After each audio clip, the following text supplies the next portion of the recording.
palasyo, may trabaho ko.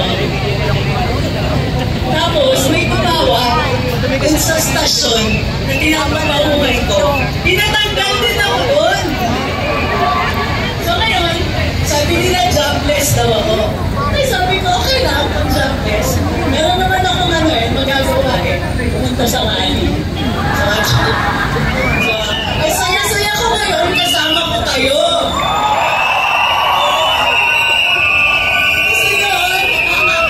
Kasi noon, nung nasa palasyo kami, hihira namin kayong makasama. Masyado kaming protektado. At yun po yung nangyayari ngayon. Hindi nila tayo nakikita. Hindi nila tayo naririnig. Hindi na tayo kinakausap. Kung may naririnig sila, alam mo ginagawa? Ginugol. So yan si Angeles. Yan si Angeles. Ay, ang ganda-ganda yan. Tanggalin sa trabaho. Yes. Okay. Ngayon na wala akong boss. Eh, di ba di na ako magsalita?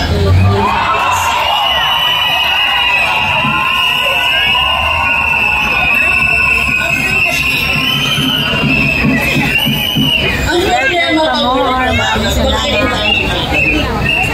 Nakakain naman tayo. Kaya lang, hindi ko na magawa yun. Kasi ang mahal ng presyo ng pagkain. Sino dito nakakaramdam?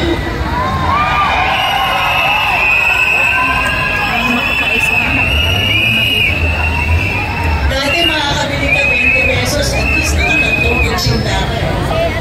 Mahilig kasi ako sa kanila. Mahilig ako na kumakain ng Pinoy food. Pero hindi na talaga magagawa yan ngayon. Ayon sa Central Bank, ang inflation dito sa Pilipinas, hindi lang dulot ng taas ng presyo ng crudo. Dulot siya ng taas ng presyo ng pagkain. Ngayon, anong ginawa ng presidente nung nakita niya na mahal ang presyo ng pagkain? Alam niyo yung ginawa niya? Nag-order ng importation. Pinababaan ang presyo ng taripa. Okay lang sana kung kaka-import natin, bababa presyo ng pagkain. Pero ginagawa na natin yan since 2022.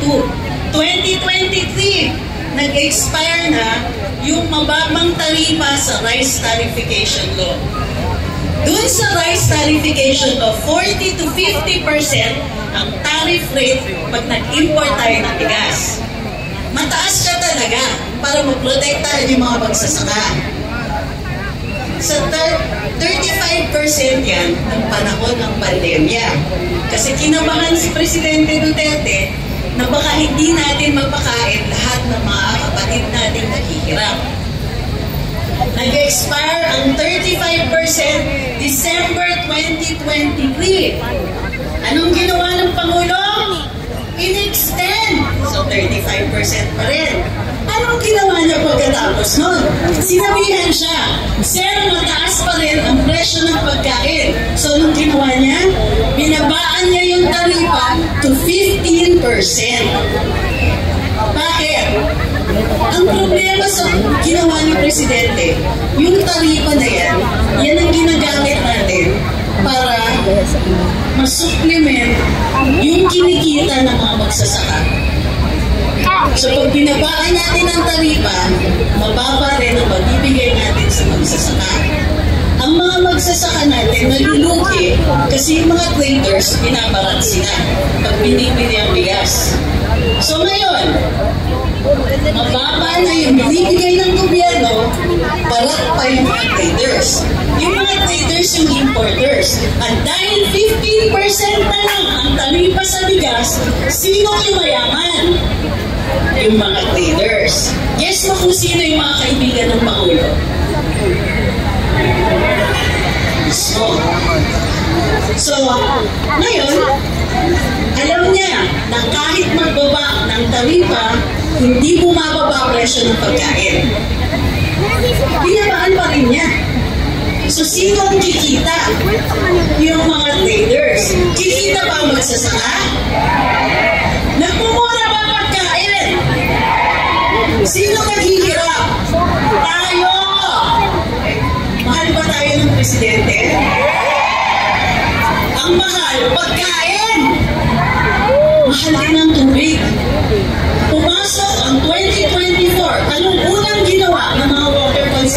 Unidos, tinaas ang presyo ng tubig. Ang sabi nila, El Niño kasi. Pues, tapos na po ang summer. Umulan nga kanina, di ba? Bumaba ba presyo ng tubig? Sa tingin nyo, bababa pa yun? So, tubig at saka pagkain, mataas. Pero anong ginagawa ng presidente?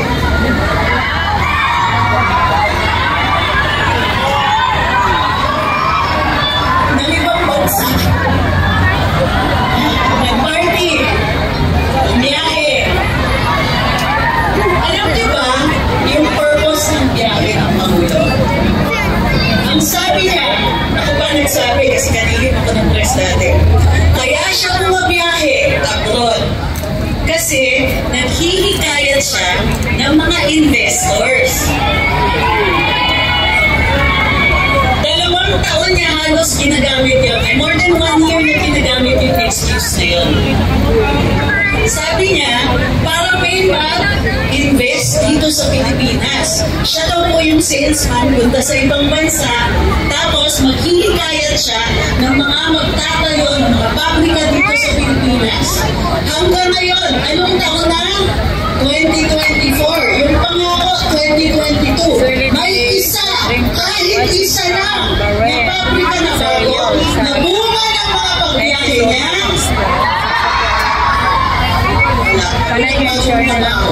Nabungan ng biyahe ng Pangulong ito. Siguro naman pwede na tayo maningil. Thank you sa nagla-like sa hindi pa nagla-like. Ang ginastos sa dami ng biyahe. Pero wala tayong nakikita na binunga ito. So, this time po yung ginagawa natin. Okay? Naniningil lang tayo. Sila mismo nagsabi. Siya po mismo nag-announce maghihikayat ng investors. Pues, hindi pumasok ang investors. Bakit? Kasi mahal ang pagkain, mahal ang tubig, mahal ang kuryente, matraffic, kukunti ang tabako, mataas ang crime rate. Hindi mo na niya inayos lahat ng ito bago siya naghikayat ng investors. Hindi yung paninira. They are just waiting for... Medyo malias. Inuna yung biyahe. Hindi mo na inayos yung problema dito. Okay lang naman yung biyahe. Okay lang for diplomatic relations. Okay lang yan para sa trade. Wala pa yung trade. Pero okay lang yan. Talagang miyembro tayo ng isang komunidad ng mga ibang bansa. Pero, ang sabi niya, nagbago na yung todo. Nung tinanong siya, bakit biyahe kayo ng biyahe? Ang sabi niya, naghahanap po ng kakampi.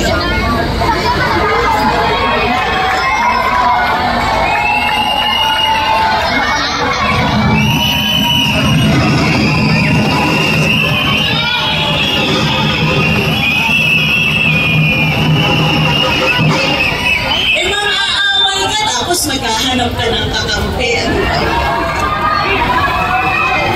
In the meantime, sige, hanap siya ng kakampi. Okay din lang. Kaya lang, iniiwan nila tayo dito. Gutom kasi mahal ang presyo ng pagkain. Uhaw kasi mahal ang presyo ng tubig. At kadalasan, brown out pa. O sinong nakaranas? Recently, nag-brown out tayo. Bakit? Kulang ang produksyon ng kuryente.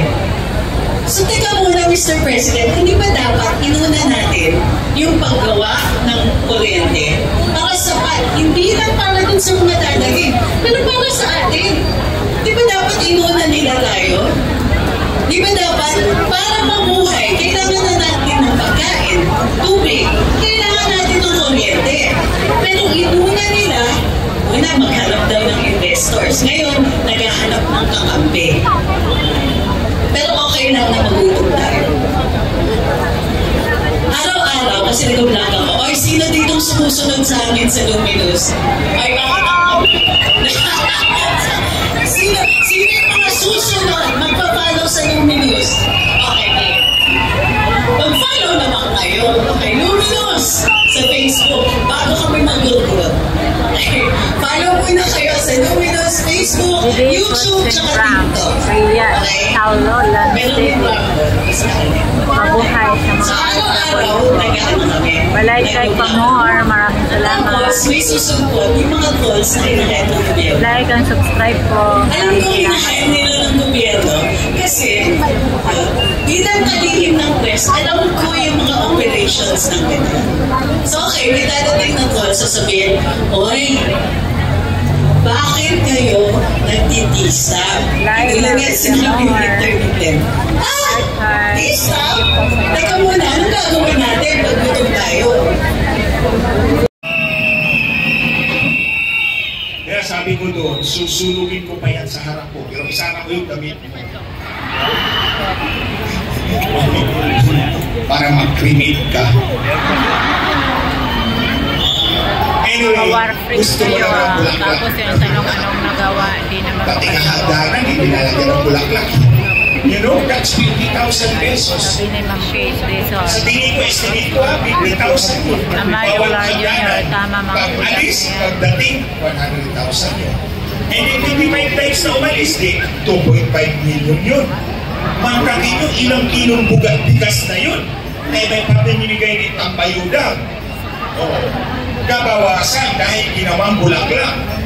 You see, wala tayo sa priority. Nila natikman ang isang buong buwan na walang trabaho ang mga teachers.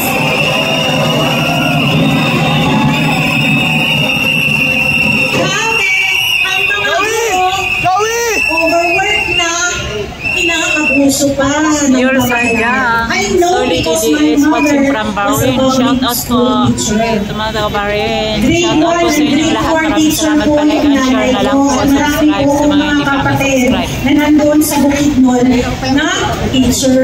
Pero ngayon lamang nakaranas ng kaluwagan ang ating mga teacher kasi pag summer break, alam nyo, sobrang naawa ako sa mga teacher kasi pag uwi niyan sa bahay, nag-check pa yan ng assignment at ng mga homeworks at test ng mga kabataan.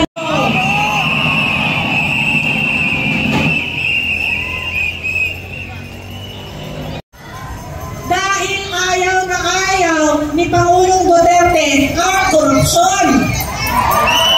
Anong sabi niya? Papakainin ko kayo ng sinsilyo. Ano yung sinsilyo? Yung coins. Para kayong jukebox. Sino ang natatanging Pangulo na nagsabi kapag kayo ay kinagrabyado ng isang lingkod bayan o nagtatrabaho sa gobyerno, sampalin ninyo! Duterte! Duterte! Duterte! Duterte! Ano ang ibig sabihin ni Pangulong Duterte noon? Ang sinasabi niya, ang taong bayan ang siyang may kapangyarihan. At ang lahat ng lingkod bayan ay dapat mananagot sa publiko. Like na lang po. Like pa more. Pero, ano ang pinakaunang panukala na inilabas ng ating BBM? Ano ang pinakaunang executive order na kanyang nilagdaan? I-abolish ang Presidential Anti-Corruption Commission!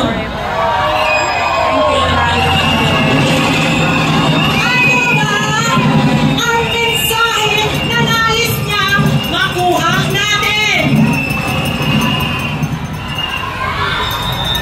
Protektor ba siya sa mga korap sa gobyerno? At pag nadamay tayo, ang gano'n niya, declare emergency rule. Walang eleksyon, siya pa rin ang Pangulo. So yan ang mga senaryo nilang lahat. Ulitin ko ha, nagtangka itong dalawang snatcher na snatchin yung Vice President, hindi nanalo. Like pa more, like pa more. Yan, pa-support po ng aking live. Maraming salamat po. Pa-like naman po, 100 likes po. Maraming salamat po. Hindi mag-away sa China kung sakasakali, makadeclare ng emergency rule or i-extend ang termino sa pamamagitan ng tsansa. In the meantime, walang ginawa para mabago ang buhay ng bawat Pilipino. Di mo ba? Mahal pa rin ang presyo ng bigas. Hindi bumaba sa 20 pesos, di ba? Sa Tony Trixie na lang yan, ha? Sa kanya yung topic na yan. So, mahal ang presyo ng isda, ng bigas, ng bilihin, ng lahat, ng kuryente, ng tubig. Samantalang ito, palaging lumalabas ng bansa, di ba? Nag-i-state visit, official working visit. Tapos na-notice nyo, yung hagdanan ng aeroplano, nilalagyan pa ng bulaklak. O, di ba? O, nilalagyan nila ng bulaklak, napuna ko yan, pinuna ko yan. Oo, alam mo, yung buong hagdanan, dalawang side, nilalagyan ng mga bulaklak. Sa tingin ko, siguro mga 50,000 yung bulaklak na yun. Pag-alis bulaklak, pagdating bulaklak, isahin na lang natin yung lahat ng bulaklak na yan, magpatay na tayo. O, di ba?